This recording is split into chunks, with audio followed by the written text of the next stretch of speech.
بسم اللہ الرحمن الرحیم۔ ڈسکور اوریجنل کے معزز ناظرین، السلام علیکم۔ اب کس نمبر 435 ملاحظہ فرمائیں۔ سردار جی نے سوالیہ نگاہوں سے میری طرف دیکھا۔ زخمی قیدیوں میں سے ایک دم توڑ رہا تھا۔ اس کے سارے اعضاء میری لاتوں اور ٹھوکروں سے پاش پاش ہو چکے تھے۔ دوسرے کو سردار جی اور اس کے ساتھی نے مل کر باندھ دیا تھا، مگر وہ ہوش میں تھا۔ یہ مر جائے گا، وہ دہشت زدہ ہو کے بولا۔ سردار جی نے اس کے منہ پر مکہ مارا۔ سور دات تخم، اوے مرتے تو بھی جانا ہے، اپنی فکر کر توں۔ اچانک باہر سے میگا فون پر محسن کا اعلان سنائی دیا، جو میرے لیے انتہائی اطمینان بخش حوصلہ افزا ثابت ہوا۔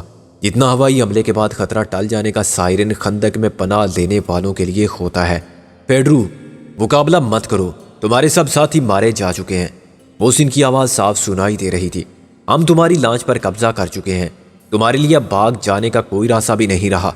یہ وہی میگا فون تھا جو انٹرپول کا نمائندہ بن کے آنے والا پہلا شخص استعمال کر رہا تھا۔ اس کے اعلان نے ہمیں ہراساں نہیں کیا تھا، صرف تشویش میں مبتلا کیا تھا۔ لیکن اب اسی میگا فون سے نشر ہونے والا اعلان اکیلے رہ جانے والے استاد پیڈرو کو اتنا دہشت زدہ کر رہا ہوگا، یہ سوچ کر مجھے خوشی ہوئی۔ میرے لیے وطن کے سارے دشمن ایک سے مجرم تھے، مگر پیڈرو کے خلاف میرے جذبات میں ذاتی عداوت کا بھی پہلو تھا، کیونکہ وہ میرے باپ کا قاتل ثابت ہو چکا تھا۔ بعض اوقات میں سوچتا تھا کہ کبھی وہ میرے سامنے ایک مجرم کی طرح آیا اور مجھے اس کو اپنے نظام انصاف کے مطابق موت کی سزا دینے کا اختیار حاصل ہوا، تو میں کس طرح اس کو زیادہ سے زیادہ اذیت دے کر جہنم رسید کروں گا۔ میرے انتقام کی آگ تو شاید کسی طرح بھی سرد نہ ہوگی۔ جب محسن نے اپنا اعلان دہرایا تو میں اپنی جگہ سے اٹھا اور میں نے اس کیبن میں گولی سے ہو جانے والے سوراخ پر آنکھ رکھ کے باہر جھانکا۔ وہ باہر کی مختصر راہداری میں نہیں تھا، اس سے آگے میں وہ میز بھی دیکھ سکتا تھا جس پر وائرلیس سیٹ وغیرہ رکھے ہوئے تھے۔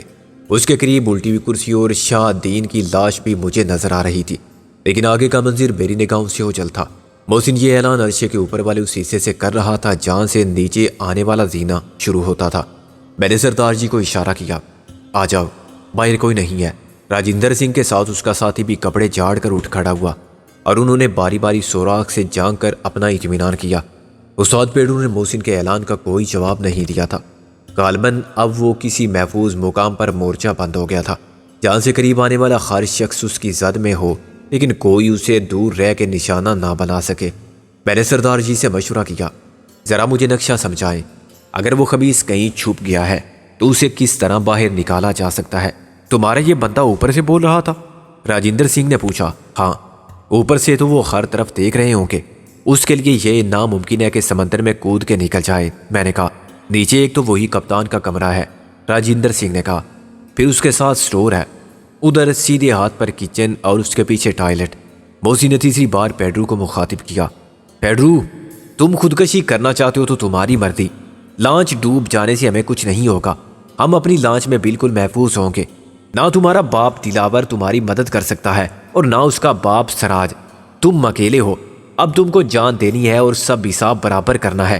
ہمت ہے تو سمندر میں چھلانگ مار دو، ہم تمہارا پیچھا کریں گے اس وقت تک جب تک کہ تم کسی شار کا لقمہ نہیں بن جاتے۔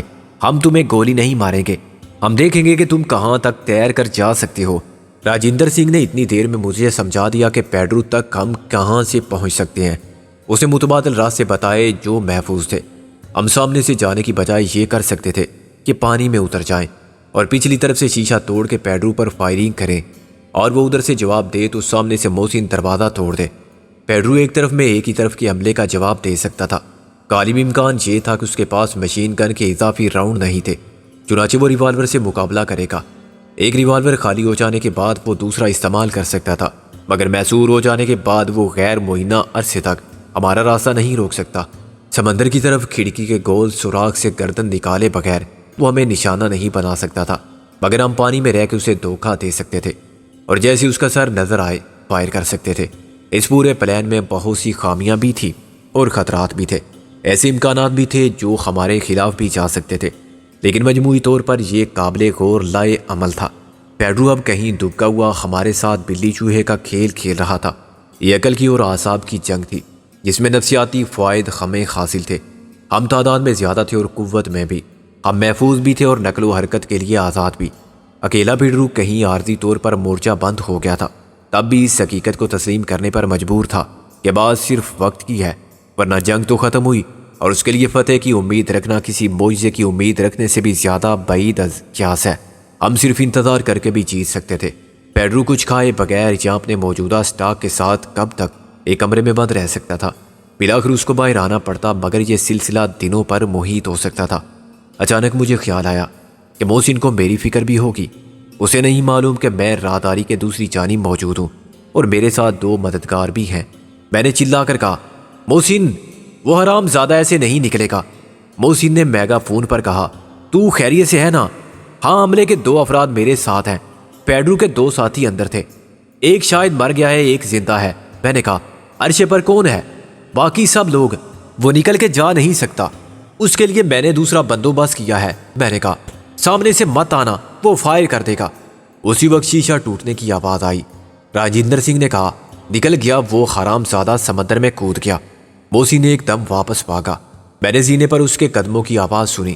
سردار جی کی بات میں اتنا یقین تھا کہ میں بھی باہر جانے کے لیے لپکا، لیکن پھر ایک خیال نے مجھے روک لیا۔ میرے پیچھے دوڑنے والے سردار جی مجھ سے ٹکرا گئے۔ کی ہویا جی بادشاہ ہو؟ انہوں نے ناک کو ہلا جلا کے کہا، سردار جی، کون سا سچ زیادہ قابل اعتماد ہوتا ہے، جو آدمی اپنے کانوں سے سنے یا وہ جو آنکھوں سے دیکھے؟ کس کی آنکھوں سے؟ سردار جی نے ایک منطقی سوال کیا، مگر میں نے کہا، یہ بہت موٹی سی بات ہے۔ ہم نے صرف شیشہ ٹوٹنے کی آواز سنی ہے، بندے کو فرار ہوتے نہیں دیکھا، اور یہ بندہ کوئی احمق نہیں ہے، انتہائی عیار آدمی ہے۔ یہ ہو سکتا ہے کہ اس نے راستہ صاف کرنے کے لیے دھوکہ دیا ہو، یا ہمیں سامنے بلا کے مارنے کے لیے یہ چال چلی ہو۔ پھر کیا کرنا چاہیے؟ وہ سر کھجا کے بولا، انتظار۔ میں نے کہا، محسن اوپر گیا ہے، عرشے پر جو دوسرے لوگ موجود ہیں ان سے بچ کے پیڈرو کے نکلنے کا سوال ہی نہیں۔ اسے وہ پانی میں نظر آتے ہی شکار کر لیں گے۔ وہ بڑے ماہر شکاری ہیں۔ یہ استاد پیڈرو کون ہے؟ یہ بھی شکاری ہے۔ میں نے کہا، عجیب بات ہے، تم بھی شکاری ہو، وہ بھی شکاری، اور شکار کرتے ہو ایک دوسرے کا۔ سردار جی، دنیا جب سے وجود میں آئی ہے ایسا ہی ہو رہا ہے۔ شاید اس سے بھی پہلے ہمارے عقیدے کے مطابق شیطان نے جنت میں بابا آدم علیہ السلام کو شکار کیا۔ شیطان آج بھی انسان کا شکاری ہے۔ چنانچہ کیا سیاست، کیا تجارت، ہر جگہ چھوٹے بڑے شکاری ہیں، سامنے بھی پردے کے پیچھے بھی۔ لیلا بھی شکاری ہے اور مجنو بھی۔ بلے بلے، کیا سونی بات کی ہے بادشاہوں آپ نے، سردار جی نے بے حد متاثر ہو کے کہا۔ عرشے کے اوپر سے مجھے کوئی آواز سنائی نہیں دے رہی تھی۔ اگر پیڈرو نے سمندر میں چھلانگ ماری تھی تو اب تک اس پر کسی نے فائر کیوں نہیں کیا تھا؟ اب تو سورج اتنا بلند ہو چکا تھا کہ پیڈرو چھپا نہیں رہ سکتا تھا، کہیں وہ پانی کے نیچے ہی نہ نکل جائے۔ مگر یہ ساکت پانی نہیں ہے، لہریں خود اسے اچھال دیں گی، اور تیر کر وہ کتنی دور جا سکتا ہے؟ زیادہ سے زیادہ 50 گز۔ سمندری لہروں سے لڑنا کوئی آسان کام نہیں ہے۔ پھر یہ خاموشی کیسی؟ اگر کریم بلوچ اور دوست محمد بھی ہیں تو ان کو کچھ کرنا چاہیے۔ ایسے احمقوں کی طرح کہ پھاڑ پھاڑ کے دیکھتے رہے تو وہ نکل جائے گا۔ محسن خود چھلانگ مار دے، دوست محمد کود جائے، کسی کو تو نیچے جا کے دیکھنا چاہیے۔ میرا نروس بریک ڈاؤن ہونے لگا۔ ایک طرف یہ خیال تھا کہ پیڈرو نے شیشہ توڑ کے ہمیں دھوکہ دینے کی کوشش کی ہوگی، چنانچہ مجھے اس محفوظ پناہ گاہ سے نکل کے اس کا نشانہ نہیں بننا چاہیے۔ دوسری طرف محسن کی طرف سے پیڈرو کے بارے میں کوئی اطلاع نہ ملنے سے مجھ پر چنچلاہٹ سوار تھی۔ بلاخر انتظار میری قوت برداشت سے باہر ہو گیا۔ میں نے اللہ کا نام لے کر دوڑ لگائی اور درمیانی راستے سے سیدھا گزر گیا۔ ہر قدم پر مجھے کسی گولی کا انتظار رہا، لیکن اس سے میری رفتار میں کوئی فرق نہیں آیا۔ مخالف سمت کے زینے سے محسن نیچے آ رہا تھا، گل اس کے پیچھے تھی۔ کیا ہوا؟ میں نے کہا، کچھ نہیں، وہ نظر ہی نہیں آیا۔ محسن بولا، تم صرف ایک طرف دیکھتے رہے ہوگے۔ میں نے کہا، وہ چالاک آدمی لانچ کے نیچے سے گزر کے دوسری جانب نکل گیا ہوگا۔ محسن نے نفی میں سر ہلایا۔ ایک طرف میں تھا، دوسری طرف گل تھی، اور سمندر میں چھپنے کی تو کوئی جگہ نہیں ہے۔ وہ دونوں لانچوں کے درمیان نہ ہو۔ اب دونوں لانچوں کے درمیان 50 گز کا فاصلہ ہے، محسن نے کہا۔ پہلے دوست محمد نے لوہے کے رسے کا ہک باندھ دیا تھا، مگر پھر وہ رسہ ٹوٹ گیا جب آگے والی لانچ چلی تھی۔ اچھا، وہ جھٹکا اسی کا تھا، میں نے یاد کرتے ہوئے کہا۔ مگر یار، یہ کیسے ممکن ہے؟ یہ تو ممکن ہے کہ وہ اندر ہی ہو۔ میں یقین کے ساتھ کہہ سکتا ہوں کہ وہ سمندر میں ہوتا تو ہم اسے دیکھ لیتے۔ بیک وقت 4 افراد کی نظریں اسے تلاش کر رہی تھی۔ 4 کون؟ میں نے کہا۔ دوست محمد اور کریم بلوچ بھی تو تھے۔ دوست محمد کا نشانہ اچھا ہے، کریم بلوچ کا نشانہ کیسا بھی ہو، نگاہ تو ٹھیک ہے۔ اگر وہ کچھ دیکھتا تو شور ضرور مچا دیتا، گولی ضرور چلاتا، لیکن ہم سب کے ساتھ دھوکہ نہیں ہوا اتنی دیر تک۔ وہ پانی کی گہرائی میں چھپ کے بھی سفر نہیں کر سکتا تھا کہ تیرتا ہوا فرلانگ بھر دور جا کے نکلے؟ آخر وہ آدمی ہے، آپ دوست تو نہیں ہے۔ میں نے تو اس امکان کو بھی نظر انداز نہیں کیا تھا کہ وہ دونوں میں سے کسی ایک لانچ کے نیچے کوئی کونا یا کیل تھامے اور سر پانی سے نکال کے روپوش نہ ہو، وقفے وقفے سے ناک باہر نکال کے سانس لیتا جائے اور لانچ کے نیچے موجود رہے، مگر ایسا بھی نہیں ہے۔ دوست محمد نے اور پھر میں نے دوربین سے کونا کونا دیکھ لیا تھا، مگر وہ اندر بھی تو نہیں ہے۔ میں نے کہا، یہ تو نے کیسے جانا؟ محسن بولا، وہ اندر ہوتا تو مجھ پر فائر نہ کرتا، میں سامنے سے گزر آیا تھا۔ میں نے کہا، اس کے فائر نہ کرنے سے یہ کیسے ثابت ہو گیا کہ وہ اندر نہیں ہے؟ ممکن ہے اس نے ایسا عمدن نہ کیا ہو یا اس کے پاس خالی ریوالور رہ گیا ہو، 100 امکانات ہیں۔ تو نے ٹھیک کہا۔ میں نے ایک دم چٹکی بجائی۔ اس نے دھوکہ دیا ہمیں، ایک بار نہیں 2 بار۔ پہلے اس نے شیشہ توڑ کے یہ ظاہر کیا کہ وہ نکل گیا، تم اسے تلاش کرنے اوپر دوڑے لیکن وہ اندر ہی چھپا رہا۔ مجھے شک ہوا تھا کہ وہ عیار آدمی ایسا کر سکتا ہے، چنانچہ میں نے سامنے سے گزرنے کا رسک نہیں لیا۔ اس نے ہمیں بے وقوف بنا کے مہلت حاصل کر لی۔ اب وہ اندر نہیں ہوگا، واقعی نہیں ہوگا۔ میں واپس دوڑا، میرے پیچھے سردار جی اور ان کا ساتھی بھی آ گئے تھے، مگر ہماری گفتگو میں انہوں نے دخل نہیں دیا تھا۔ اب سردار جی نے مجھے روکا۔ کدھر جاتے ہو بادشاہو؟ میں نے کہا، تم بھی آؤ میرے ساتھ، ممکن ہے دروازہ توڑنا پڑے، لیکن ایسے ذرا خیال سے۔ سردار جی نے میرا ساتھ دیتے ہوئے کہا، گولی بڑی نامراد شے ہے، ڈرو مت، اب کچھ نہیں ہوگا۔ میں نے کہا، گولی کون چلائے گا جب اندر کوئی بھی نہیں ہوگا؟ سردار جی کا منہ حیرت سے کھل گیا۔ بلے بلے، اندر بھی نہیں اور باہر بھی نہیں، بندہ ہے کہ بھوت، بڑا استاد ہے۔ میں نے دروازے کو لات ماری۔ دروازہ میری توقع کے مطابق اندر سے بند تھا۔ محسن کی طرف میں نے اس وقت دیکھا جب میں پلٹا۔ تیرا دماغ خراب ہے؟ میں نے چیخ کر کہا، اوپر جا، تم دونوں جاؤ، وہ اب تک نکل گیا ہوگا، وہ یہی تو چاہتا تھا۔ بات فوراً محسن کی سمجھ میں آ گئی۔ وہ واپس دوڑا، اس کے پیچھے گل نے دوڑ لگائی۔ اپنے سائز سے بڑے جوتوں کے ساتھ اس کا دوڑنا ایک مدہی کا خیز منظر پیش کر رہا تھا۔ میرے ساتھ سردار جی نے ایک نعرہ لگا کے شانہ ملایا۔ اب ذرا پیچھے ہٹ کے ایک ساتھ، وائے گرو کا خالصہ، یا اللہ مدد۔ میں نے بھی جوابی نعرہ لگایا۔ ہم دونوں ایک ساتھ دروازے سے ٹکرائے۔ دروازہ کچھ کمزور ثابت ہوا تو میں سنبھل گیا، مگر سردار جی سیدھے اندر گئے اور پھر منہ کے بل گرے۔ او تیری ماں نو لے جان چور، انہوں نے گھٹنے سہلاتے ہوئے اٹھ کر کہا۔ انکل نکل گیا چور تو۔ میں نے مایوسی سے خالی کیبن کو دیکھا۔ میں ادھر دیکھتا ہوں۔ سردار جی لنگڑاتے ہوئے دوسرے نسبتاً چھوٹے سوراخوں کی طرف گئے، مگر صاف نظر آتا تھا کہ وہ بیرونی گول شیشے والے سوراخ سے باہر اتر گیا ہے۔ مجھے اکبی دیوار کی کوک سے وہ رسی بھی بندھی ہوئی نظر آ گئی جو پورٹ ہول سے گزر کر پانی میں ڈوب گئی تھی۔ اب مجھے اپنی عقل پر ماتم کرتے ہوئے بھی شرم آتی تھی۔ کتنی آسانی سے اس نے راستہ بنا لیا۔ وہ صرف عقل کی مدد سے بیسور ہونے کے باوجود آزاد ہو گیا، اور ہم جو آزاد تھے ادھر سے ادھر خیال کے کوڑے بہرے ظلمات میں دوڑاتے رہ گئے اور خود گدوں کی طرح دوڑتے پھرے۔ اس نے شیشہ توڑنے کے بعد انتظار کیا۔ وہ اوپر سے آنے والی سب آوازوں کو سنتا رہا۔ یقیناً محسن، گل، دوست محمد اور کریم سب چلا چلا کے ایک دوسرے کو ہدایات دیتے رہے ہوں گے، تم ادھر دیکھو، تم ادھر جاؤ، وہ ادھر سے نہ نکل جائے۔ استاد کریم، تم کیا کر رہے ہو؟ گل، دوربین پکڑو، توڑو، بھاگو۔ جب یہ شور تھم گیا اور اس نے اپنے کانوں سے سن لیا کہ اسے تلاش کرنے والے مایوس ہو چکے ہیں اور اس یقین کے ساتھ واپس نیچے آ گئے ہیں کہ وہ باہر نکلا ہی نہیں، تو وہ اطمینان سے کوئی آہٹ پیدا کیے بغیر پانی میں خاموشی سے اتر گیا۔ اس نے یہ بھی اندازہ کر لیا ہوگا کہ سکندر اعظم تو اپنی پناہ گاہ سے باہر آئے ہی نہیں، اور اسے میری آواز بھی اوپر سے سنائی دینے والی آوازوں میں سنائی نہ دی ہوگی۔ میری آواز کو وہ سب سے الگ شناخت کر سکتا تھا، پھر کسی نے مجھے میرا نام لے کر بھی نہیں پکارا ہوگا۔ اس نے دروازے کو اندر سے بند کر دیا تاکہ اسے توڑنے میں بھی کچھ وقت لگے۔ میں اس کی گولی کا نشانہ بن جانے کے ڈر سے ایک طرف رہا، دوسری طرف اسے تلاش کرنے والے لوٹ آئے۔ یہی وہ وقت تھا جب استاد پیڈرو باہر گیا۔ آ جاؤ سردار جی، اب کوئی فائدہ نہیں، میں نے کہا، اوپر چل کے دیکھتے ہیں۔ ہاں جی، یہ تو بڑی عجیب بات ہو گئی۔ اوپر محسن اور اس کے ساتھ باقی سب لوگ پھر مستعد ہو گئے تھے۔ محسن دوربین لگائے دور دور دیکھ رہا تھا۔ اسے کم سے کم 10-15 منٹ مل گئے۔ میں نے افسوس سے سر ہلا کر کہا، 10-15 منٹ میں وہ 10-15 میل تو جا نہیں سکتا بادشاہ ہو۔ سردار جی نے کہا، آخر بندہ بشر ہے۔ انہوں نے یہ پہلی عقل مندی کی بات کی تھی۔ آپ نے ٹھیک کہا، ہم اسے تلاش کریں گے۔ محسن، تو استاد کے ساتھ اپنی لانچ پر جا، تم بھی زیادہ دور مت جانا۔ محسن نے دوربین مجھے تھماتے ہوئے کہا، 1 میل کے دائرے میں 1 میل قطر کے دائرے میں ہم مخالف سمتوں سے چلیں گے۔ میں نے کہا ہم کلاک وائز جائیں گے، تم دوسری طرف سے یعنی اینٹی کلاک وائز آؤ گے۔ ہم ایک دوسرے کو کراس کریں گے اور اپنا اپنا چکر پورا کریں گے۔ اس طرح ایک راؤنڈ میں 2 مرتبہ دیکھیں گے۔ پھر دائرہ تھوڑا سا وسیع کریں گے، تقریباً 2 فرلانگ، جس کا مطلب ہے کہ ہم 1.5 میل قطر میں اسے تلاش کریں گے۔ لیکن یہ حد ہے، اس سے آگے وہ نہیں جا سکتا۔ آئیے آئیے سر، محسن نے عین سیلرز کے انداز میں یس سر کہا۔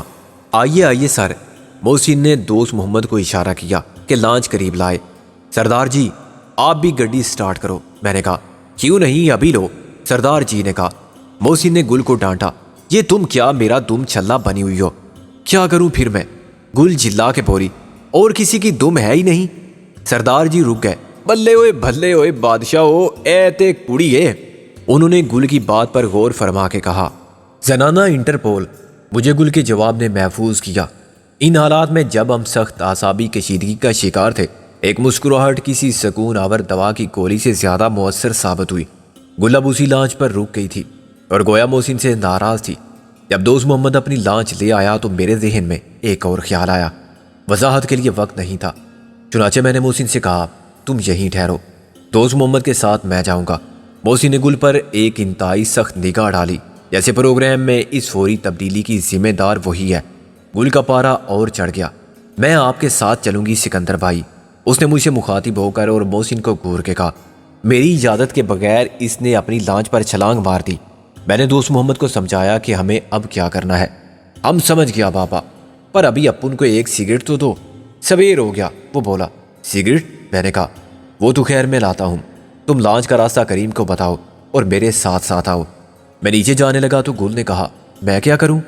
تم آنکھیں کھلی رکھو اور چاروں طرف دیکھو، پانی میں جو چیز نظر آئے اسے گولی مار دو۔ میں نے کہا میں ذرا لاشیں ڈھونڈنے جا رہا ہوں، ابھی 5 منٹ میں آتا ہوں۔ جس لاش کے جسم پر میرے کپڑے تھے اس کو الٹ پلٹ کے میں نے جیبوں کو دیکھا۔ دوست محمد کے اسپیشل سگریٹ اس کی اندر والی جیب میں محفوظ تھے۔ اسے ایک سگریٹ دے کر باقی میں نے اپنی یونیفارم کی جیب میں رکھ لیے۔ کریم بلوچ نے لانچ کو اپنے استاد کی ہدایت کے مطابق چلانا شروع کر دیا تھا۔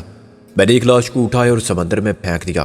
استاد ایک بات غور سے سنو، میں نے کہا۔ یہ بات میں کسی اور کے سامنے کہنا نہیں چاہتا تھا۔ استاد نے سگریٹ کا لمبا کش لے کر سر ہلایا۔ بولو۔ جب یہ تلاش کا کام ختم ہو جائے گا، میں نے دوسری لاش کو اٹھاتے ہوئے کہا، تم لوگ لانچ لے کر واپس چلے جاؤ گے۔ واپس؟ کدھر؟ کراچی؟ ہاں واپس کراچی، میں نے کہا اور تیسری لاش کی طرف چل پڑا۔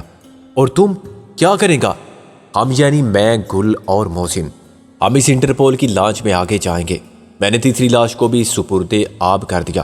ابھی اپن کو نہیں سمجھ پڑا۔ دوست محمد نے کہا دیکھو استاد، دشمن کے ایک بہت خطرناک آدمی بچ کے نکل گیا ہے۔ اگر وہ نہ ملا تو یہ بات یقینی ہے کہ وہ کسی نہ کسی طرح بمبئی پہنچ جائے گا۔ اسے ہماری منزل کا علم ہو گیا ہے، اس نے لانچ کو بھی دیکھ لیا ہے۔ ہم اس لانچ میں گئے تو ایسے پکڑ لیے جائیں گے جیسے چوہے دان میں چوہا سیدھا آتا ہے اور پکڑا جاتا ہے۔ ان کو ممبئی میں انتظار کرنے دو۔ تم واپس کراچی جا کے شیخ سے ملو۔ اکرام شیخ کو جانتے ہو نا؟ اس کی ٹیکسی کا نمبر تو میں تم کو بتا دوں گا، وہ تمہاری مدد کرے گا۔ کاہے کا واسطے، اپن کو مدد نہیں مانگتا بابا، دوست محمد نے خفگی سے کہا۔ تمہاری نہیں بلکہ کریم بلوچ کی مدد کرے گا، وہ اسے بچائے گا اور مشتری کو بچائے گا۔ میں نے کہا ان کو ہم بچا سکتا ہے، اپن کو کسی شیخ میک کا ضرورت نہیں ہے۔ لیکن یہ جو تم بولا یہ ایک دم غلط بولا۔ کیا غلط بات کہی؟ میں نے اس کی ناراضگی کو محسوس کرتے ہوئے کہا ارے بابا تم لوگ خالی ایسا بات بولتا کہ بڈھا ہم تیرے کو باپ کا مافک جانتا۔ دوست محمد نے کہا ابھی باپ کو بولتا کہ چلو تم جاؤ، ادھر جاؤ جدھر تمہارا دشمن لوگ پھرتا ہے، وہ تیرے کو مارتا ہے، تو مارے کریم اور اس کا پاگل عورت کو بچاؤ۔ مجھے سخت شرمندگی ہوئی۔ یہ تم نے کیسے سمجھ لیا استاد کہ ہمیں تمہاری زندگی سے کوئی دلچسپی نہیں رہی؟ تمہاری زندگی کی فکر تھی کہ میں نے لانچ بھیجنے کا فیصلہ کیا۔ ہم تو بچ بھی جائیں گے، لیکن جب تمہاری لانچ ممبئی میں پکڑی جائے گی اور اس میں ہم نہیں ہوں گے۔ ارے بابا کاہے کو ایسا بولتا کہ لانچ پکڑا جائے گا؟ ابھی سالہ دوست محمد اپنا زندگی ایسا مافک گزارا، کبھی ادھر تو کبھی ادھر، ممبئی، کلکتہ، مدراس، سب اپنا واسطے کراچی کا جیسا ہے۔ پتہ نہیں کتنا بار گیا، کوئی پاسپورٹ نہیں مانگتا تو ہم کدھر سے لاتا، لیکن ادھر اپنا سب یار مار ہے، اپنا برادری ہے، ادھر کا لوگ بھی ہمارے پاس آتا ہے۔ ہم ان کو مہمان رکھتے ہیں، ہم کوئی سالہ چر گئے کہ سیدھا بندرگاہ جاوے اور پکڑا جاوے؟ نہ بابا، اپن 10 راستہ جانتا ہے، ممبئی کو گولی مارو، اپن اور کدھر اترے گا؟ جدھر کوئی نہیں ہوتا ادھر سے لانچ چھوڑ کے ممبئی، تم بولو کدھر آنے کا ہے؟ تم ساحل پر کہیں دور اتر کے آ جاؤ گے؟ میں نے کہا یہ بات ہے تو پھر کوئی بات نہیں، لیکن تم ہمارے ساتھ نہیں چلو گے، میرا مطلب ہے ہماری لانچ کے ساتھ۔ پھر تم کہاں ملو گے اور کب؟ ابھی تم بتاؤ، ہم سارا ممبئی دیکھا ہے۔ اچھا تو پھر جمعرات کی رات حاجی علی کی درگاہ پر۔ میں نے کہا ٹھیک ہے، اپنی لانچ کو سیدھا ادھر لا دے گا، درگاہ شریف سمندر میں ہے۔ دوست محمد نے کہا سمندر میں؟ میں نے حیرانی سے کہا کوئی جزیرہ ہے؟ دوست محمد نے اقرار میں سر ہلایا، بہت بڑا درگاہ شریف ہے، ادھر سب آتا ہے، ہندو، پارسی، عیسائی اور مسلمان۔ اوپر سے فائر کی آواز سن کے میں اچھل پڑا۔ گولی یقیناً گل نے چلائی تھی اور اس کا مطلب یہی ہو سکتا تھا کہ اس نے پیڈرو کو دیکھ لیا ہے۔ میں تیزی سے اوپر پہنچا، گل ہاتھ میں ریوالور لیے خفت سے مسکرا رہی تھی۔